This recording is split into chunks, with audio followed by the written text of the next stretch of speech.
Because I believe that the only thing you are ever always in control of is your focus.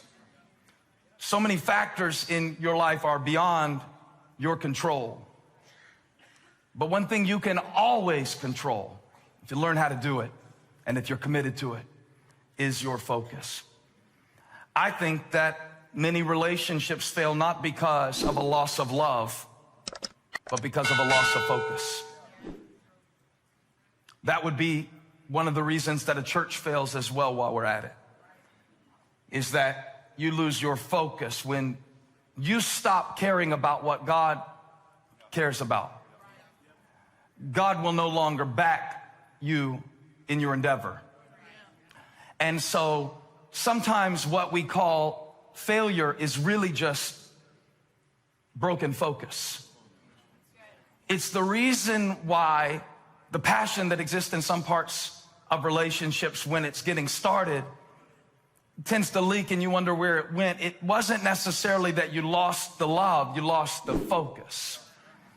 It's very difficult to keep that first love focus in any relationship. I think Jesus is calling us back to focus. If you'll notice the bread on the sandwich from the little passage that we just read, both of them start with seeking. Seek first his kingdom. Ask and it will be given to you. Seek and you will find.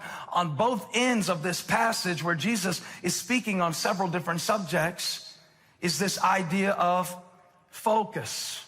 So is your focus, number one, on finding or becoming? Finding or becoming. Jesus said, seek first the kingdom and the other stuff will move into position. But if you seek first the other stuff, then you will have no center of gravity for the stuff to revolve around. So it's important that your focus is not, I've been teaching this for years, man. I used to go around to youth camps and I would teach a dating seminar and I would say, you know, it's not an original quote from me, but I'll say it all the time because I think it's true. Happiness isn't finding the right person. Happiness is being the right person. I'll take it further since your applause is so tepid. If you find the right person and you are not the right person, what do you think you're going to do to that poor right person? Now, I'm not suggesting, please, I'm not suggesting that if you're not married or something like that, it's because you're not ready yet. Because all we have to do to disprove that stupid theory is to look at some of the people who are married. So married doesn't equal ready, okay? I can offer you many examples of that, starting with myself. But what I am saying is that it is important to God. It's important to God that you have the right people in your life. But the only way you're going to have the right people in your life is if you will be the right person in your heart. That's the only way that's the only way you're even going to attract them to begin with, and that's the only thing you can control. I can always control whether this person comes into my life, but I can control the kind of person that I am. You know how you have little memories from your childhood that are so random that you wonder how they're still up there from all these years, and you kind of wish you could delete them because honestly you need that space for more important things like your children's names and stuff that you forget sometimes. But I had a memory, I don't know why. I remember in 6th grade they gave us the Berkeley County writing test. I remember the prompt of the Berkeley County writing test when I was in the 6th grade, almost word for word. Pretend that you are on an adventure, or they called it a journey with your friends. And on this adventure or journey, you come across a valuable, unusual object. Describe the object.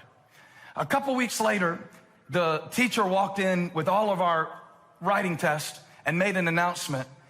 She said, I've never had this happen before in however many years of teaching, but every single one of you failed the Berkeley County writing test. We laughed. She said, it's not a joke. She said, you wrote beautiful essays. You went into great detail elaborating on the journey with your friends, but that was not the writing prompt. The writing prompt was not to describe the journey. The writing prompt was to describe the object. All of you wrote essays about walking through the woods with your friends. Some of you traveled across the seas with your friends. Some of you flew through space with your friends. It was highly entertaining, but none of you described the object of relationship, the object of love. is not that somebody else would complete you. I'm sorry, Renee Zellweger, but you got it wrong. Your line was touching. It just wasn't true. Jerry didn't complete you.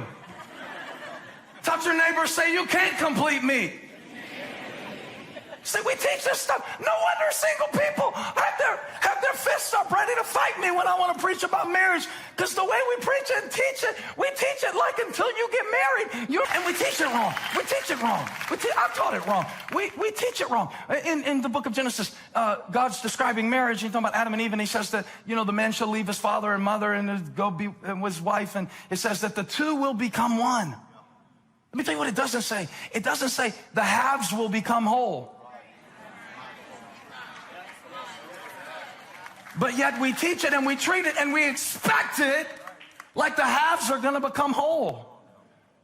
But I found out if you go into a marriage half, the two halves are going to make hell, not whole. It's great preaching, Pastor Stephen. Is it what you can control, which is what God is doing in your life, or is it finding, You got to find a woman, then you got to find a ring, then you got to find some money.